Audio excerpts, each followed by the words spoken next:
Acho que a questão conceitual, Leila, é importante nesse sentido. Né? Porque quando nós estamos falando tanto numa perspectiva histórica, né? Então acho que é interessante porque ainda nós nos deparamos com alguns mitos ou mesmo ideias assim bastante arraigadas em relação a essa compreensão do que é a deficiência. Né? Então, historicamente, a deficiência vem sempre vinculada aí ou a uma ideia um pouco mágica, né? Então a pessoa tem uma deficiência porque uma força sobrenatural, ou ainda a ideia religiosa aí do castigo de Deus, né? Então aquela compreensão do ponto de vista religioso do Deus que castiga alguém, o pai, a mãe, alguém da família fez alguma coisa. Então a ideia do Deus, mesmo aí evoluindo, né, com o passar dos anos, a vinculação com a ideia de doença, quer dizer, quando a preocupação em procurar uma explicação para os problemas humanos, né, quer dizer, a tentativa de se compreender de uma maneira diferente essa questão da deficiência, então era em função de uma doença, e como doente a pessoa precisa ser tratada. Então, essa compreensão do que é deficiência é muito importante, porque a partir dela são estabelecidas as relações no interior da sociedade. Porque se eu penso que uma pessoa com deficiência é louca, como é que eu vou me relacionar? Se eu compreendo a deficiência como doença, como é que eu me relaciono com uma pessoa que eu considero doente? Ou se eu penso que uma pessoa com deficiência é infeliz, como é que eu me relaciono com uma pessoa que é desprotegida, infeliz e que precisa da minha proteção? Então, acho que o esforço e o movimento também nesse sentido foi de compreender, né, a deficiência como uma característica da pessoa, como uma condição e que não a define. Quer dizer, a deficiência não define a subjetividade de ninguém.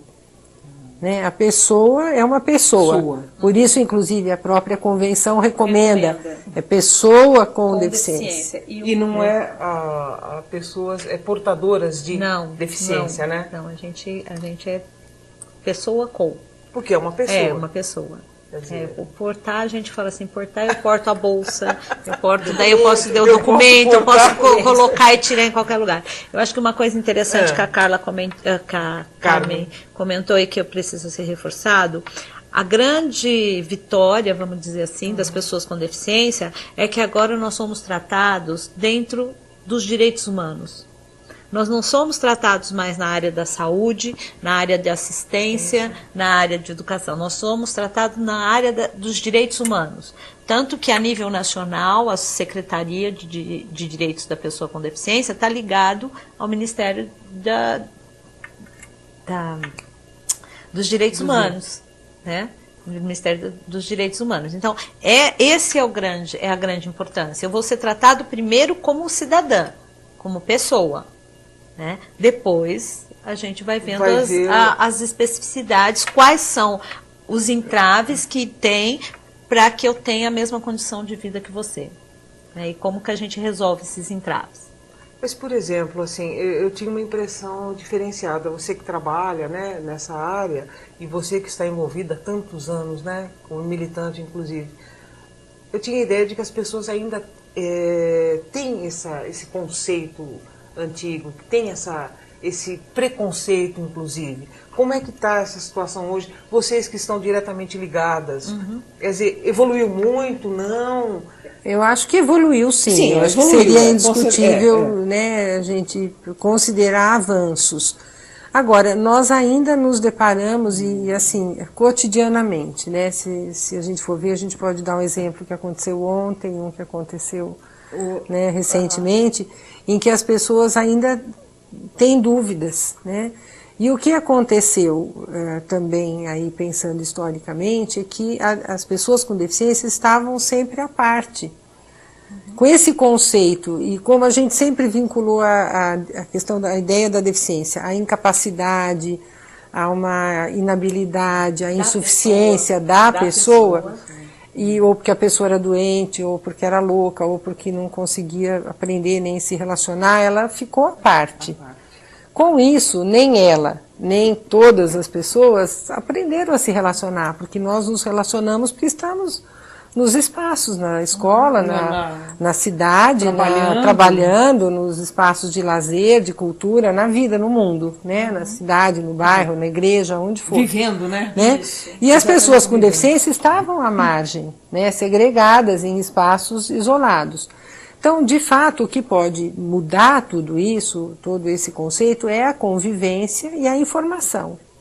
E uma informação que seja correta, científica, que vá descolando esses mitos que ainda estão associados. Então, nós ainda, com frequência, recentemente, inclusive no CIAD, uma situação de uma família que a mãe faleceu e que depois nós soubemos que algumas pessoas diziam que, para ela, que os filhos dela não tinham deficiência, mas que estavam possuídos pelo demônio, que ela precisava fazer alguma coisa para que o demônio fosse expulso. Então, isso em Campinas, em 2010.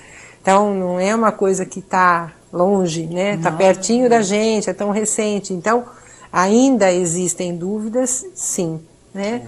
E aí eu penso que o nosso compromisso é justamente poder esclarecer e as pessoas se sentirem livres para perguntar, né? Porque a ideia também nessa questão do preconceito é que as pessoas muitas vezes deixam de se aproximar e perguntar alguma coisa porque entendem que isso sim pode ser mal interpretado ou visto como uma atitude.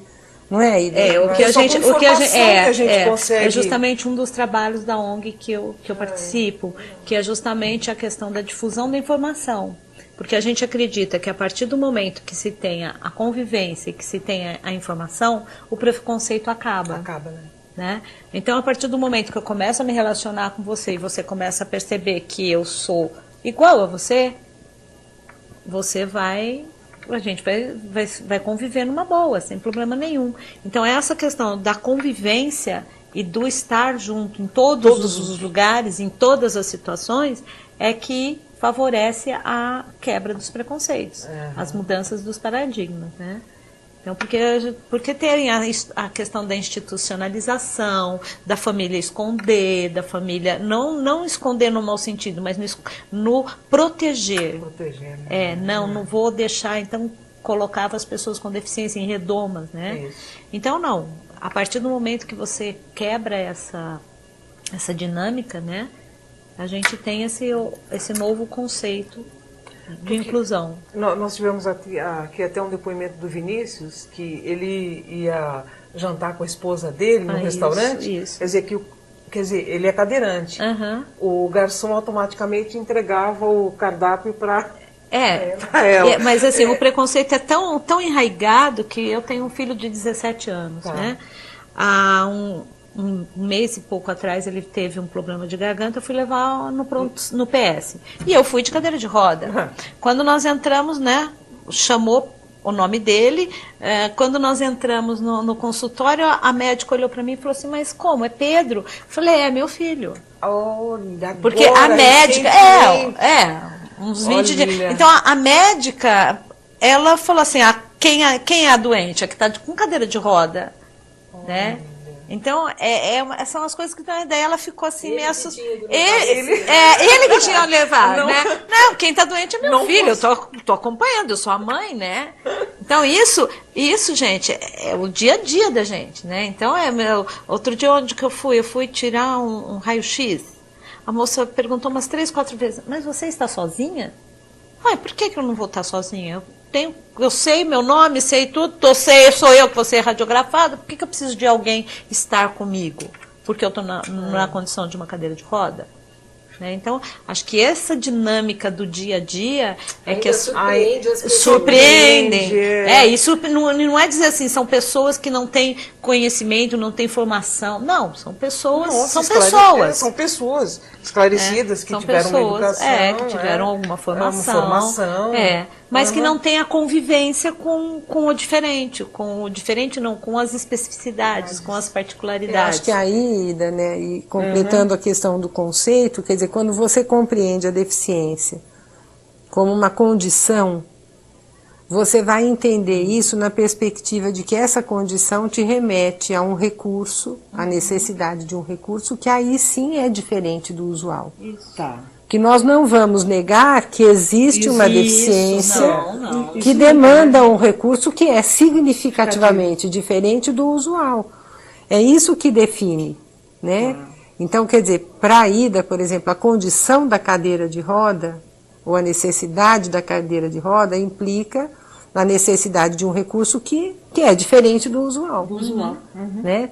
E que aí, de posse desse recurso, nós estamos em igualdade de condições para nos locomover para os diferentes lugares, quer dizer, com a cadeira de roda, as rampas e os espaços acessíveis. Então, esse é um aspecto importante, quer dizer, aí, como diz a Convenção, quer dizer, a questão da deficiência acontece na medida das barreiras físicas e atitudinais, quer dizer, essa condição do impedimento, da dificuldade ou da incapacidade existe na perspectiva do contato desta situação, desta condição, com as barreiras da sociedade, sejam elas barreiras físicas ou atitudinais, né? Então esse eu acho que é um aspecto interessante, quer dizer, a gente precisa poder falar sobre, existe sim uma deficiência que traz um limite, o problema não é o limite. Né? O que a pessoa com deficiência não pode é se sentir menos como pessoa. Né, menos capaz, menos cidadã, menos digna, né? E aí, por isso, a questão tão significativa das políticas públicas, porque você não tem que pedir. Não, né? É o direito. É o direito.